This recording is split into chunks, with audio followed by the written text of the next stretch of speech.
Welcome to the Learn to RV podcast, where we support, inspire, and empower you 1 mile at a time. I'm Tasha. I'm Jennifer.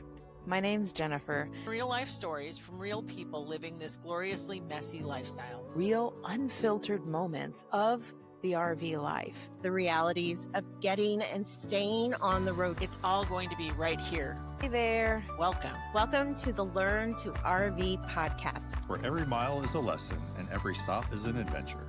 You're listening to the Learn to RV podcast, the podcast that keeps you rolling and inspired. Welcome to the Learn to RV podcast, brought to you today by RV Roofing Solutions. I'm Tasha, and I am here today with Jen and Jennifer, the two Jens. This Hello. episode is Working While Wandering, and today we are diving into real talk about working remotely from an RV. The amazing parts, the very real challenges, and the jobs that we've actually seen work. I have a blog series about this on learntorv.com, and we will link to it in our show notes. But Matt and I both work remotely from our RV, and when we lived in our sticks and bricks house, we were already working remotely for the companies that we were working for at the time. And so it was an easy transition for us to go full-time in our RV. And I just took the vernacular that I knew as remote work along with me. But then I heard Jennifer call me a digital nomad. And I was like, that's way fancier than a remote worker. So Jennifer, can you tell us what a digital nomad is? Well, I mean, a digital nomad comes in all shapes and sizes. It can be, somebody that's an empty nester that's just working from the road remotely from their RV. It can be somebody that's, younger. And so I've seen people in their 20s be digital nomads, depending on their job description. So it's just somebody that has to have hefty Wi-Fi signal for most of your work, and make sure that you have a good connection wherever you go. So it also often means multiple streams of internet connections. So having a good data plan and Starlink and all the things.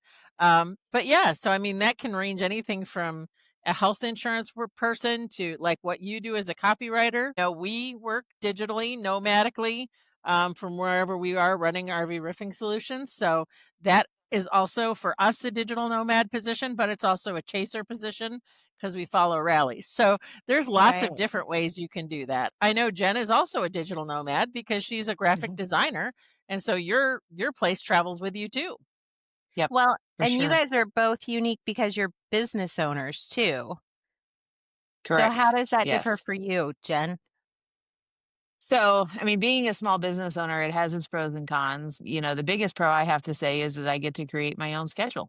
I want to work at 7 a.m. in the morning until 9 a.m. and then I go on a hike for a couple of hours and then, work again in the evening. I can do that because I don't usually have anybody, keeping me on a schedule or anything else, unless a customer of mine is on a tight deadline and I got to get something done fast. But that's the biggest pro. The biggest con of being a small business owner is just that stress and that pressure of, are we going to bring in enough money this week or this month or, all of that. That's where I wish, okay, if we could have some combination of being my own boss, but the consistent income of a real job in the world, it would be the perfect combination. But unfortunately, perfect combinations don't exist. So you gotta do what's right for you. And the freedom of our time is definitely what we need in our lives. So now, in your business, you are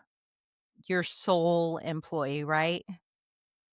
Correct. Yeah. I mean, my husband does a little bit of work for me, just as my husband, but, he doesn't, he's not on the payroll or anything, but all the money all the money goes to the same place. So, Jennifer, you've got a whole team of people just spread across, at any given time across the country.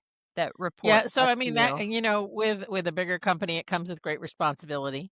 And so, Mhm. we need to sell enough roofs to make ends meet and make sure our installers are paid.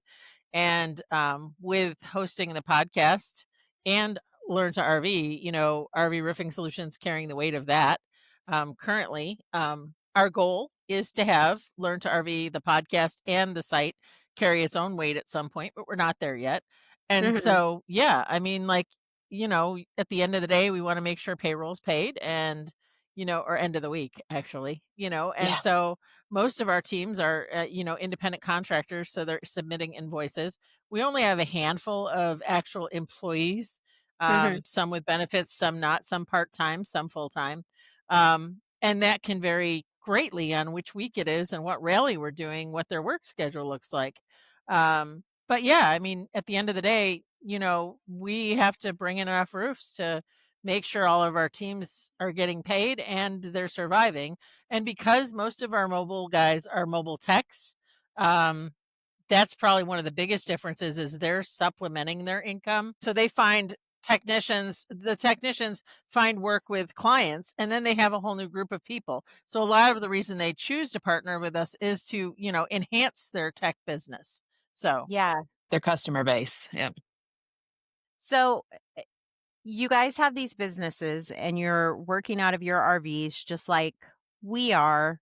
But Jen, you are also doing a different kind of work. And we kind of touched on this on a previous episode, but can you tell us a little bit about where you are and what you've done for the last few years? Yeah. So for the last 5 years, we've kind of been on again, off again, camp hosting and work camping. And I want to define the two because a lot of people think that they're one and the same, and they're not quite the same. Camp hosting is usually where you're volunteering your time in exchange for a site. You're not getting paid. And that can look different depending on where you are. It might be 10 hours a week to 20 or 30 hours a week, depending. And the tasks that you do can vary. Where camping is where you are getting paid for your hours plus your site. Sometimes your site's free and sometimes you have to pay for your site actually.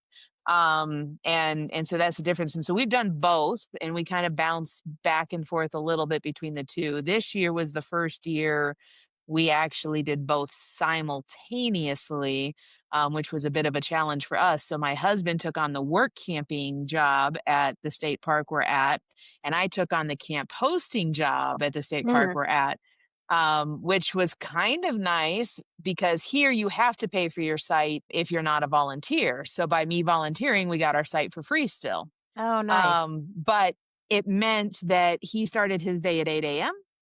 and I didn't end my day until 9 p.m. And so we tried helping each other throughout the day, like, with Yeah. restrooms, or he just would come out with us in the evening or whatever. So it just made for a really long day for all of us. Luckily, we're past that stage. I've finished my session of camp posting. He's work camping now. Got a few more weeks left before we're out of here, but it is a nice supplement because you're saving gas, you're not driving around. You get to hang out in the area and really take it in, do all the hikes and all the adventures and everything. The biggest con is now you're on someone else's schedule. So Mm. you've got to stick to that. Always got to be back here or doing what you got to do to maintain everything. So And you both Jens, you guys have both done work camping or camp hosting where your kids have been able to get involved, right? yeah. Can you correct. guys tell me a little bit about like what types of restrictions families can expect around that or what ages are allowed to get involved I that you've think Jen seen? got lucky with some of hers because the ones that I've experienced have nothing like what Jen has gotten to do with her kids. So, in 2016 was the first time. Well, no, we camp hosted at a place, but it was just for the kitchen, and so we only Mhm. made money if the kitchen made money. That was a short season. But the first time we really work camped was in 2016. My 16-year-old wanted a summer job. And so I have very strict restrictions when we're agreeing to work camp with our kids, mostly because it means that life is super busy and crazy. And, somebody else's schedule plus running a business. Um, so we did housekeeping, Justin and I did, and he was 16, but we did it in the state of California. So Mm. in the state of California, there's a ton of restrictions around that. And Hmm. he could only work Memorial Day to Labor Day. And I mean, like, as the clock ticked midnight on Memorial Day, he was done. So it was a Wow. very short season near Yosemite. Now, it was a place I loved, so I was vying for that spot. We had done Amazon Camper Force. Both Frank and I did that one year. And then we went back 2 more times to Amazon Camper Force. That program is no longer, unfortunately. But Hmm. my son was one of the very first, well, he was the youngest Camper Force employee ever. He was 3 days turned 18 for the day he started. And so we were very fortunate to know the right people to help get that off the ground. And Amazon's a great way to do a seasonal gig, even if you're not doing it through Camper Force. The problem with it is you have to make rate. And that was what was nice about Camper Force. As long as you had quality picks, they didn't have the same rate restrictions for you. And so what that means is you had to pick fast enough to maintain what it was basically a workout that you got paid to do. I walked Okay. anywhere from 15 to 20 miles a night. So, Wow. yeah, it was crazy. And then 2022 was the last time we work camped. That was under some pretty strict restrictions. So in 2019 we'd gone to a place called Yellowstone that I loved, and we stayed for a week, and it wasn't enough time. So I told the kids as they came to me that spring, all right, well, if you can find a place that has geyser activity, is turning 150 years old this year, I'll go work camp. And so we did. We got to go to the Westgate KOA, and it was a great location. It was in West Yellowstone. So you had all the amenities of West Yellowstone. That summer, I was literally like, what, 6 miles from you, Jen? Yeah. 6 And we miles. Yep. never saw each other once because I was still running RV Roofing Solutions. And they were awesome. They gave me a split schedule. They were super Oh, nice. thoughtful. And so that meant I got to go in every morning from 9 until 12. And then I got to go home for 5 hours. And then at And then 5 go o'clock, back. I had to be back to work till 10 o'clock at night. So talk about long days. That's part of the That is reason a I never long saw Yes. day. Jen. And No so, adventuring on those days either. but what I did love about it was I could still run the company with that schedule. I didn't appreciate it the first Hmm. week, but by the second or third week, I was like, oh. And then Frank did all the cooking and cleaning, so that was okay. We all had the same days on, so our 2 days off were the same days off every week. So when we did go adventuring, we could go as a family, so that was super important. But it was kind of a twilight season for that year because that KOA is now corporate owned. And we got it the last year, the original owners of KOA still owned it. And so it was bittersweet and we loved our time there, but I don't know if we'd do it again. I'd love to go back to Yellowstone and spend a season because there's just so much there. Yeah. Yeah. You can really immerse yourself in it. And I mean, she was just down the road at Henry's Lake that summer and she saw more moose than I could count. And I saw one. Yes, you One. wanna see moose, you gotta be at Henry's Lake, that's for And sure. we actually had to go to the Tetons to see my one moose. So we That's went so to Moose funny. Lake and saw a moose. So So Yeah, that's a long drive. do you guys think that work camping or camp hosting provides you ample opportunity to explore the area while you're doing that type of work? Or do you feel like while you are committed to that, you are sacrificing the traveling kind of adventuring side of Mo RVing? Most of the time, you get ample time to go and explore. What we did to ourselves the first half of the season with us working opposite shifts, we kinda did it to ourselves. Mhm. It's not like they asked us, it was an opportunity arose where we saw it as an opportunity to earn extra money. We're like, "It can't be that bad." Well, then you quickly realize yeah, it can be that bad. All of our other jobs that we've done haven't been bad, and most of our supervisors have been willing to work with us. So, a lot of times they come to us and they go, do you want to work 32 or do you want to work 40 hours, or do you want to work 28 or 32? And we usually err on the side of less unless we're, desperate for that income. And then we'll err on the side of more. Or Phil will do more and I'll do less. We'll find some way to balance it because of course I still have my business. And if I'm out Right. working 40 hours, then I can't, be working on my business. So Yeah. Right. but so it's, we always have, usually we have 3 days off. We've got 3 days off here. Yeah. At Henry's, we had 3 days off. Death Valley was 3 days off, so you've got your day to go do groceries, your day to go adventure, and your day to just rest, before you Yep. start all over again. So Well, and I think it's important to say that when you are work camping, that it's important to have written instructions, clear, concise, like what's expected contracts. of you, contracts, that sort of thing. One of the reasons, so there were 4 of us the summer that we work camped. So Micah was working outside. He was maintenance. So he got to work like 8 to 5.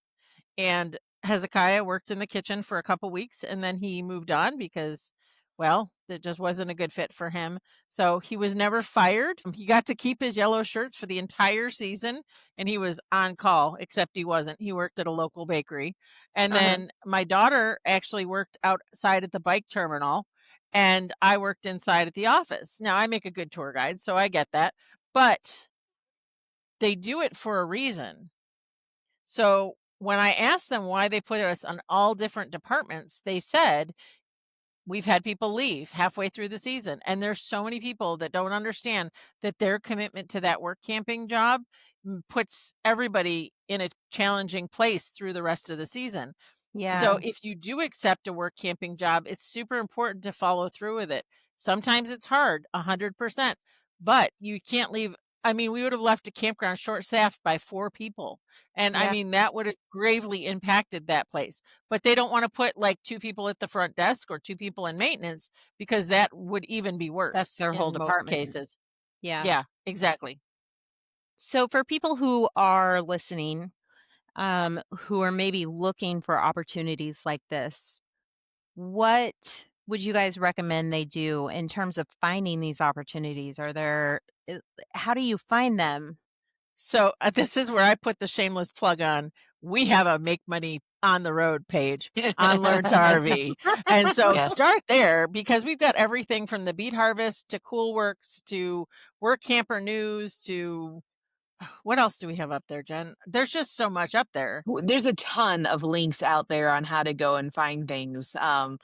Yeah, pretty much anything you'd want. There's actually even a link to all of the state parks across the United States on there too. Yep. So you can go and find, like, if state parks is your thing, you can go and find your state parks and go to their volunteer program and find it that way. I Yep. mean, that's how we found Henry's Lake and well, Custer we found through a friend, but Henry's Lake, we had been there, we visited it, we liked the area, we wanted to be in the area. So I just went to the website, went to the volunteer, found it, filled out the application, and we got the job. So, Yeah. um,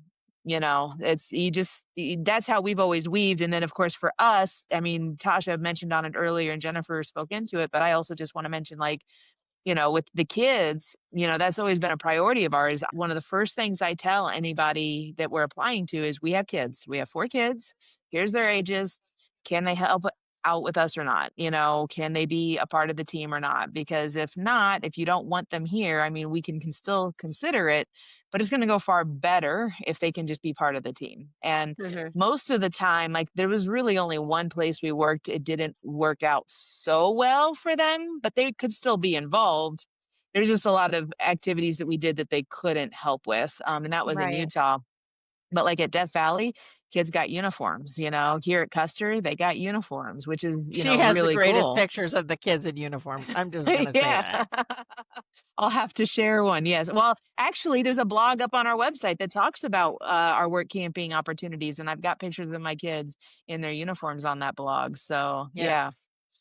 That's awesome. Yeah, and it's not all the same. I mean, like, if you're not looking, like a lot of retirees like to take the volunteer jobs because they, for one reason or another, don't want to do anything to supplement their income because they can't Right. make much more. And so, like, there's a lot of campgrounds that'll even like hire somebody for the front desk that may be on Yeah. disability or Social Security.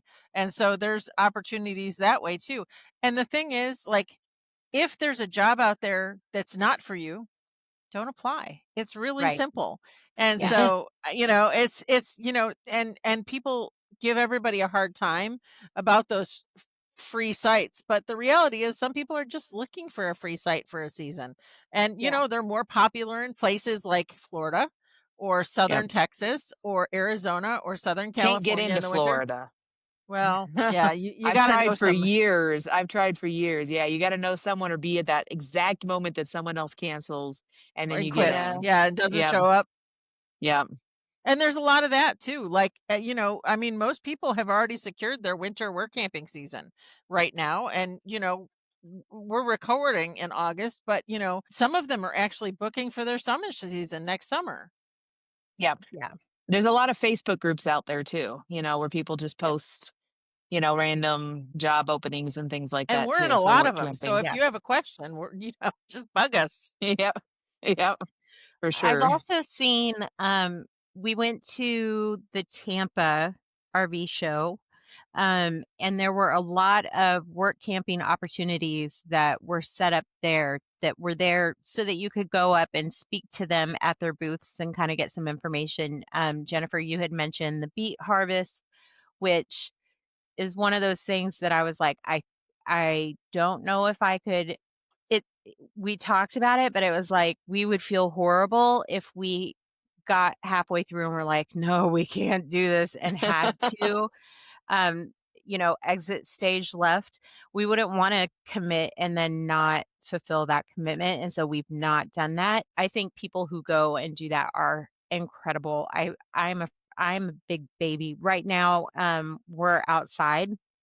I'm not even kidding. It's probably like high 60s where I am, and I'm wearing a sweater over my shirt with long pants, and I've got the fuzzy socks that you wear whenever your feet are cold under my hiking shoes, and I've got a blanket wrapped around me. Like, I'm a baby. So I don't know So that I would most be able to people make it that through I beet know that have harvest. done the beet harvest actually buy heated jackets. Yes. Yeah. Because they need to. I've known people that have done the beet harvest. I've never done it personally. Jen, you've never done it either, right? No. Yeah. So, I mean, like, I have friends that love it and swear by it and go every year. Mhm. In fact, I met a couple in Michigan that's, part of one of the teams that drives for the beet harvest. And he's a manager or whatever they call them, supervisor. And he goes up for 3 months. They actually were going up like in August. Yeah. Um, but I also know people that, they get there and 2 days later it snows and they have to shut everything down. And then those Yeah. people have gotten all the way there and they're trapped and they can't get out. So I think there's both sides And of they're that big coin. wimps like me. I think it would maybe. I think it would be great actually to do that as a podcast this winter. We already have a blog post up about the beet harvest from the folks that run one of the Yeah. places. And so if we Yep. could find somebody else that we could interview that's done the beet harvest, or maybe two That would be people, great. different accounts would Yeah. be great ways Yeah. to do that. So, maybe that's something that we need to put on our schedule this year. Yeah. So, Yeah. if you have worked the beet harvest, go to our Please let page, us go to know. our group, comment, Say, pick let us me. know. Yes, we'd love to interview you. Yes. RV Roofing Solutions is a nationwide RV roofing company with mobile installers. One of the biggest factors and benefits of the RV Roofing Solutions system is our product is a low VOC, which is helpful for those who are sensitive to chemicals. It's better for the environment, and it actually works better for the RV roofing industry. It's a great place to find a quality product. www.rvroofingsolutions.com. The other thing that I found at the Tampa RV show, which I'm really excited because we're getting ready to go to the Hershey RV show, and I've never been there. Me neither. Me But neither. the Tampa Jen, me neither. And it will still be me neither. So I've been waiting 3.5 years to go to the Hershey show. What you don't know is that as a business owner in the industry, the challenge is there's a wait list, and I Yeah. finally got off it. So we're outside, but we're there. And But so we're That's there. right. Yeah. And you've got That's an awesome exciting. tent to go with it. So, And we're also going to be at the Content Creators event. So, this drops literally the day of the Content Creators event. So, Yep. if you're Yep. listening today, you missed it, come see us in Tampa. If you're a content creator, Josh does an excellent job doing a great event right before the events kick off. But also, yeah. if you're listening to this when it drops, come by the booth and meet us. Come by Yeah. the RV Roofing Solutions booth Yeah. outside. Find us. Come say, hey, we're going We're to be right there by the hanging out. food court. So you can't miss us. and they Yes. got cool stickers to give you. We do. Yes, cool stickers. Cool stickers. Yes. Look. There's an RV Roofing Solution sticker. And we just got our Learn to RV podcast stickers today in the mail. Oh, I'm so excited about these. They're huge. I mean, they'll fit on your tablet because this is my phone and it's big. But yeah, We're official. We have stickers. So come see us if you're listening to this the day that, or right after it drops. If you're at Hershey, come see us. But one of the and things Tasha will be there, I will be there. but only certain days. So you have only to certain days. So you gotta find me because otherwise I will be working will my we 8 put to what 5. days you're going to be there on our Patreon? Sure. On Yeah. our show notes. That will. Yeah. It'll be on the Patreon. It'll be on the Patreon for all of our Patreon buddies. All right. Well, a little secret information. Our supportive friends. So if you want to meet Tasha and not me, that's why you need to come. You can meet Jen every day of Hershey. This is true. Tasha is like a little butterfly that only comes And out if you of want her to meet the other cocoon. Jen, we'll get her on the phone. We'll make sure she's available so you can say Yes. hi. So Yes. We can take a picture with me on FaceTime. Yes. Selfie with all three of us. Well, at Tampa, and I'm sure that we'll find this at Hershey too, but there were also some work experiences that I saw that were not necessarily like they were hiring RVers, kind of like the Amazon gig that you had, but they weren't campgrounds. So one of the ones that we seriously considered was this huge resort in Wyoming, and all the pictures were beautiful. they always are. We're good at marketing. Yeah. And they had built RV sites for RVers to come and work during their busy seasons. They would give you full hookups and you would go and work as their extra busy season hotel staff, and they would let your kids work as low as age 14 as long as you were working as well in the cool. department that they were in. And So that depends on the state. Like yes, that's it depends that's on just the the state. reality of that. But so if you're going to Hershey or if you're going to Tampa or any of the other RV shows that are out there, make sure that you hit up some of these booths because they have so much information. And there are a lot of opportunities out there that we cannot cover in a 30 to 45 minute podcast in terms of and that's part of why we are going to Hershey is part of why we go to Hershey is because of the networking opportunities. So there, there's a lot of education at Hershey. So a lot of RV techs will go get extra certifications while they're at Hershey. And so industry days are a day that we are looking for new technicians. And so that's part of why we do Tampa. We're also doing the same week we're at Hershey. My son, Justin, will be over in Dallas doing the Dallas Super Show. It's our first time there too. I didn't have to wait as long to get in there. And then this winter we'll be at Houston. So, I mean, there's a lot of opportunities to meet, not necessarily the Learn to RV team, but definitely RV Roofing Solutions. Now, Jennifer, if they're interested in learning more about becoming a roofing technician or supporting the team in some way, where should they go? And if they can't get to Hershey or they're not able to get to Dallas, is there a place online that they can go to learn more about becoming a part of the team? Absolutely. So, I mean, if you go to rvroofingsolutions.com, there's a section that says join the team. You can fill out the form there. We do typically look for RVIA certified mobile technicians. And that's mostly because, when you're on a roof, there's things that you're going to run into like solar panels or electric fence or Oh, I don't know. What a else? broken Get it? AC A or Did you broken guys say AC. electric fence? Vents. Vents. vents. Oh my gosh. VENT. I was like, who But is I thought putting an electric fence on top of their I thought RV? I thought she said that too. I was just gonna ignore it. I'm That like, is okay. extra. So electric vents, but we need to make sure that you know how to wire them back together properly and not blow them out. And so Yep. we do look for mobile techs to do the work. But we're also looking for guys that have, or girls that have attention to detail. We've had female installers on the team, and so they make great installers because they do have a lot of attention to detail. The work is hard. An install takes 3 days. So it's really the Mhm. right kind of person that we're looking for. And so there's Mhm. a conversation that happens and we find out if they're a good fit for the team. If they are, I have one team that's literally right over there that came in for the Grand Design Rally.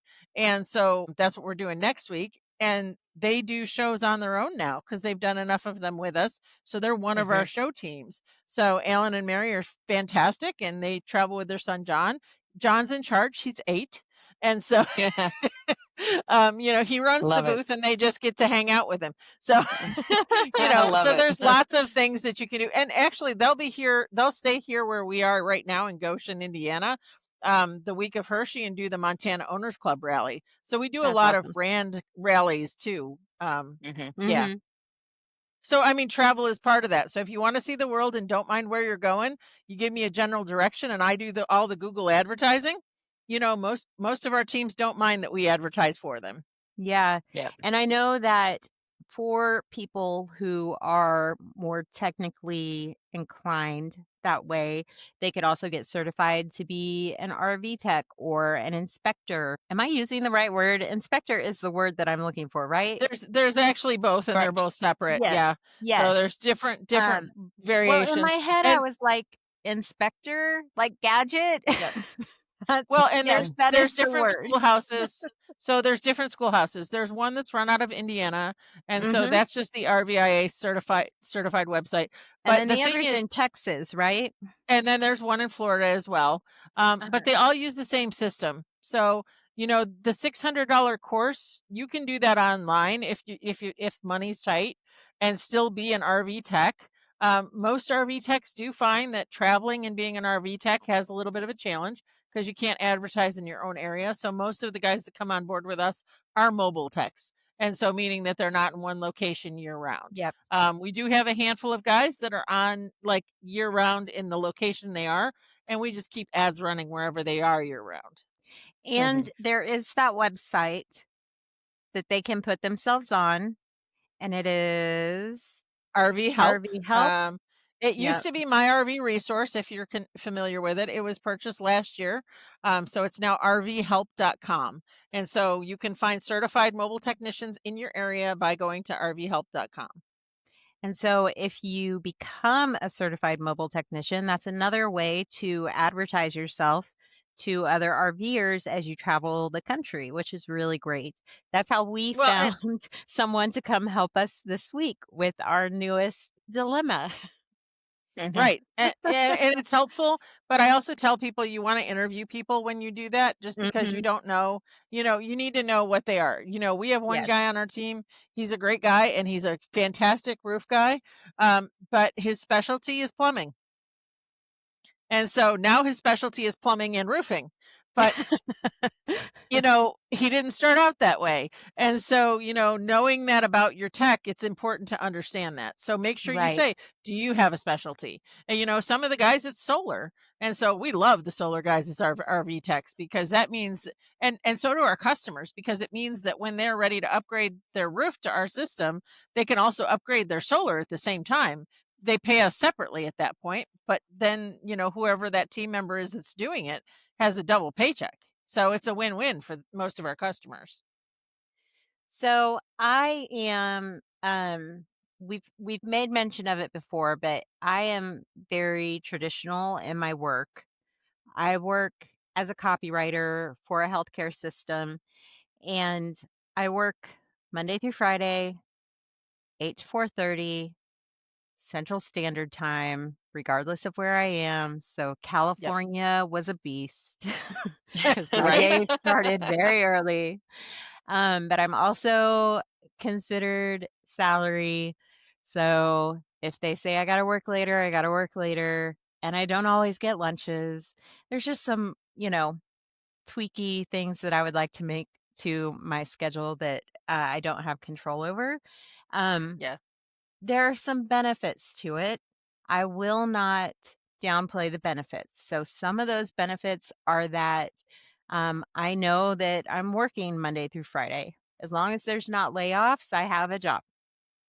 And Right. that's, that job security is something that we've relied on, especially as being the family that everything happens to on the road. Um, we do have health insurance through my employer, and I am able to contribute to a 401k. And um, we've got these things that you would find with a traditional place of employment. Um, but sometimes, I am kicking myself for not being more imaginative with my employment status. Like when we were in South Carolina, but we were very close to Georgia, and we had a group of friends from that Florida rally that were camping very close to us, and they were going to go hit this amazing full day market that was out near a beach. And they were going to do all this wonderful stuff. And I was like, well, I have a half-hour lunch that I can stretch to an hour. And it'll take me 15 minutes to drive to you and 15 minutes to drive back.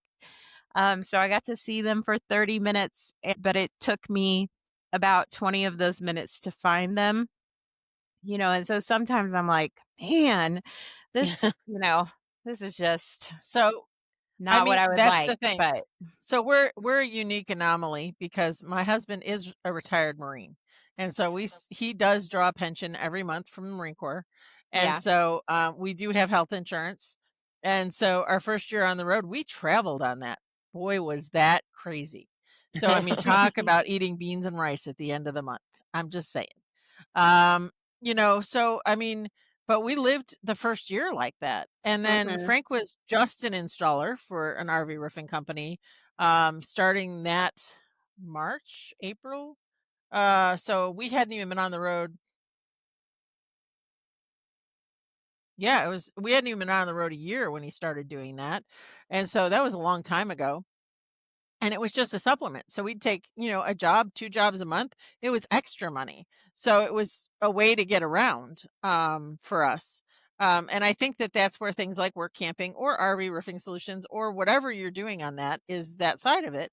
But, over the years, there was a time period where Frank was not working for a roofing company. I was partnered with this company and he did bookkeeping just like you Mhm. from the desk in the house.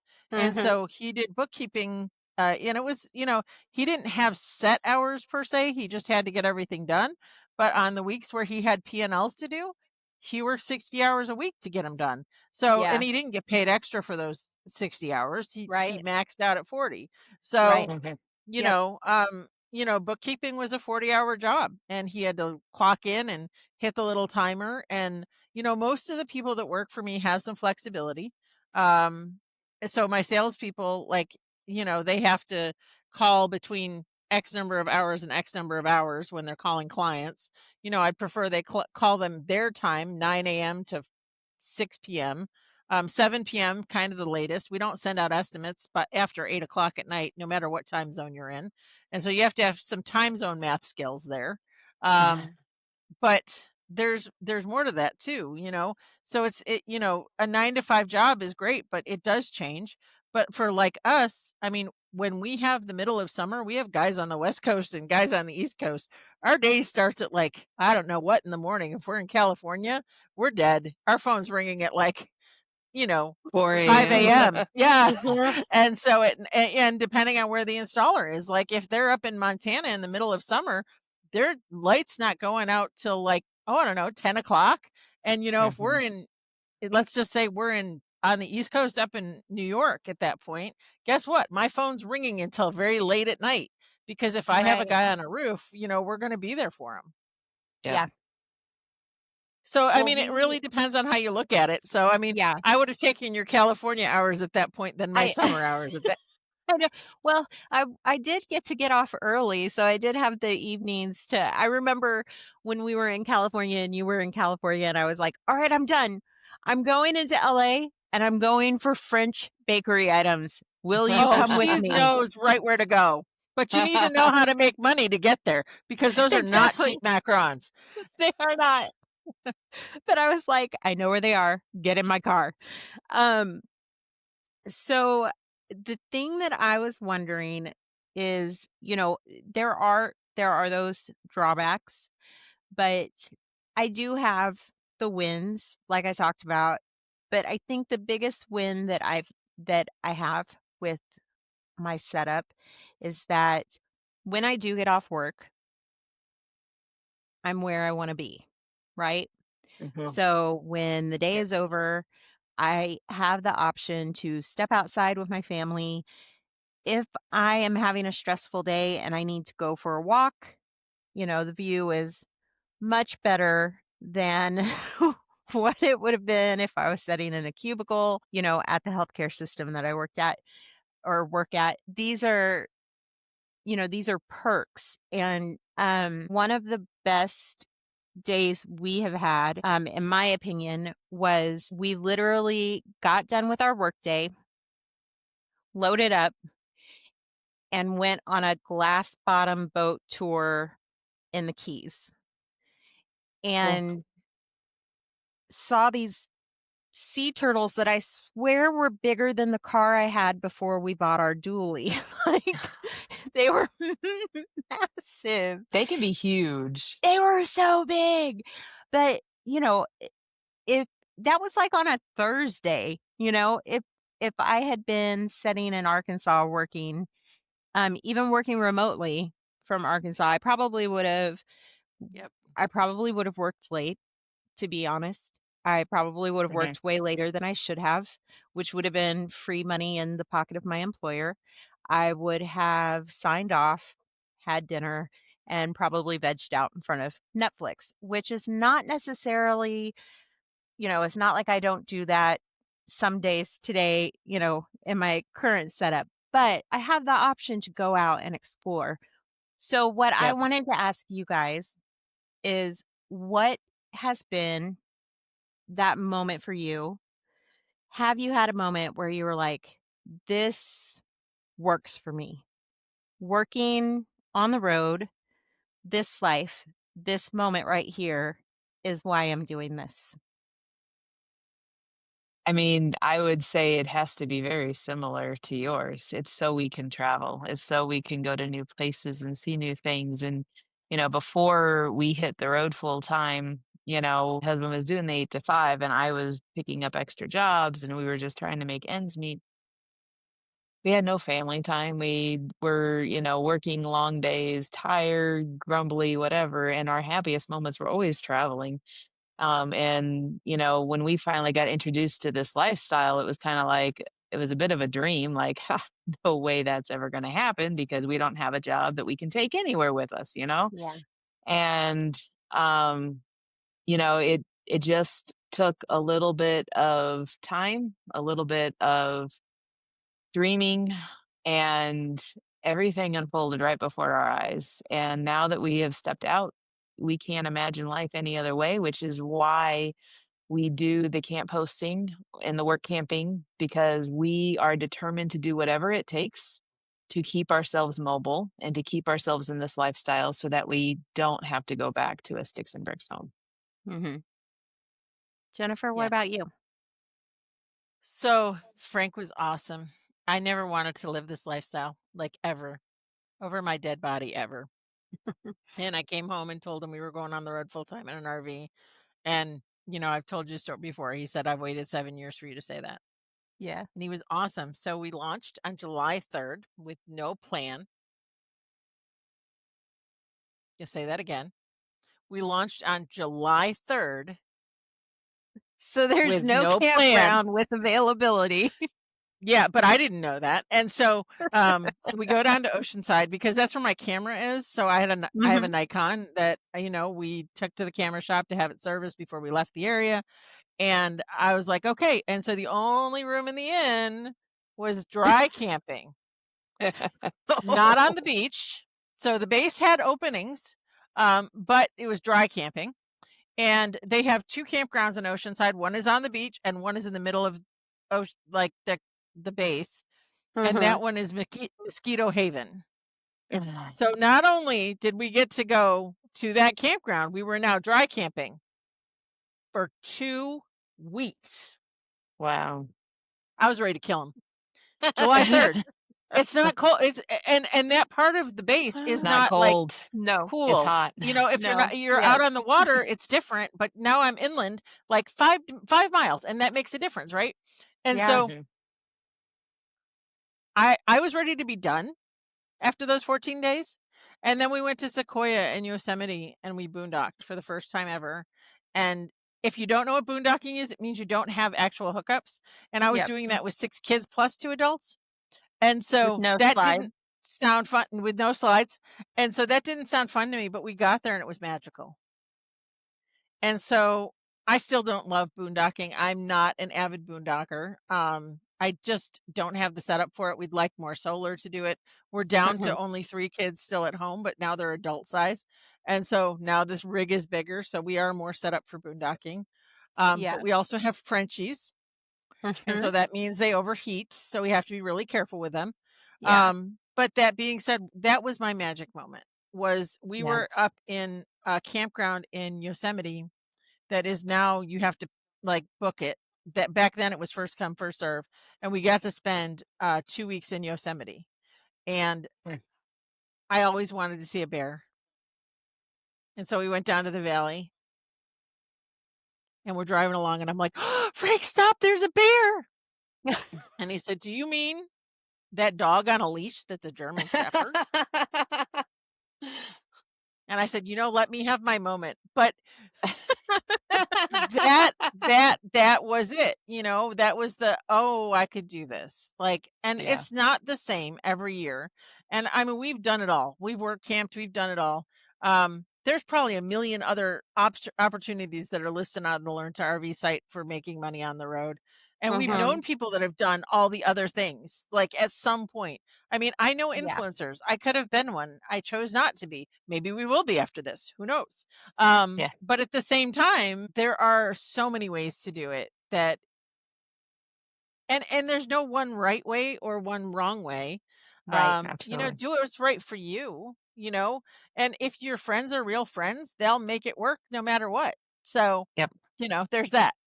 Yeah. That's so true. I want to talk about the whole, there's jobs because I was talking to someone and they were telling me about their work camping job and I was like, I've never heard of that before. I mean, you think you hear about all the different opportunities. Well, what they get to do is there is in this area, there's an RV rental place and people can actually consign their RVs with Yep. them. So if you're not using your RV, you can consign it with them. They'll rent it out for you. They'll clean it, everything else. But their job was driving, picking up the RV from storage, driving it to the campground, setting it up. If the customers are there, walking them through everything, and then they leave. And then they come back a week later and they pick it up and they drive it back to storage. And that's all they have to do, and they made pretty decent money doing it too. And I was like, that's really kind of cool, So So like a all I concierge service. it is, yeah. So all I have to say is just like, don't limit yourself. If Yeah. you want this lifestyle and you need to find a job that you can You'll take with find it. you, like you're Mhm. going to find it. You just got to be determined to look deeper, bigger, dream bigger, whatever the case Yeah. may be. But it's out there. And I if you're a always talk about weekender, that's one of the things is you could rent your RV seasonally. I actually have friends that own Airbnbs, multiple Airbnbs, and that's what funds their lifestyle. So it just depends on how you do it. That being said, I think there's a lot of people out there that think it's easy to find work once you hit the road. I would urge you to have a plan because there's so many people that get on the road with, I don't No know, plan. no plan, $5,000 in the bank, and they Yeah. burn through that money in the first couple months, or they have a breakdown, and then that money's gone and they have no way to fix it. And so, I don't think you should ever. We launched with a decent savings and, Frank's retirement. We really tried hard to stay in Frank's retirement every month, but every month we pitched away at that savings. And so by the time we'd gotten 5 months in, a lot of our savings was gone. And so we were looking for something to supplement that at that point. So I think that, having a plan before you get to the point I was at, that's why I preach so much about being proactive about it and making sure you have something, because there's jobs out there that fade away, and the scams out there too. I know I have a friend that does a Christmas tree farm every year. And that's a great gig. If you don't mind the seasonal hard labor, there's stuff out there you can do. I have another friend that goes to Alaska every year. They pay really well, but it's really hard on his rig. So Yeah. Then they're gate attendants in Texas. Now you can't have kids at those, but Right. those are a really good job too. So and they pay well. So I mean, gate guarding is a thing. You can't have pets. Usually, some let you. It depends. The other new thing that's becoming a big thing is house sitting. Yes. People will go and house sit. Like I know someone that is looking to house sit up here in South Dakota for the winter because they want to experience a South Dakota winter. Well, the people's house that they're going to be sitting, they're going to Arizona for the winter. So the snowbirds are leaving, but they want someone to sit at their house. Yep. And so, RVers are picking up jobs like that too. Yeah. So Yeah, there's a website called Trusted House Sitters. That's a good one, that's because cool. the people are really vetted on there. Another thing that people do is DoorDash and all of those. I mean, and you can change your location at most of those. I did one of them, Shipped, I think, for a little bit. I did. You can do and so, Amazon delivery that way too. Yeah, You can be an Amazon I'm delivery being driver. blinded. I have to change my lighting. I'm sorry. The sun's coming in. The sun is coming in. So my friend Lori, she is kind of a jack of all trades, if you will. She does the thing where she like Airbnbs out their they have a smaller travel trailer, and she is a camp host at a state park in their state. And so they're there, and then they Airbnb their second trailer at a different park. So they'll go and set it up for people, take it back down. And then she also has a house that she rents out. So she's got that going. That also has a Boondockers Welcome site on it that we've stayed at. That's beautiful and wonderful. But then the thing that she does that just like is the coolest thing I've ever seen, as she's been staying at different campsites, she goes in and she takes some of her wares with her. She reminds me of like, whenever you would go in the olden day and you'd be like, these are my baskets. I weave them. Can we barter? But she goes in and she says, these are the things that I can make. I would love to make them for your campsite to sell in your camp store. And she will make them specifically like with their campsite name on it. Oh, neat.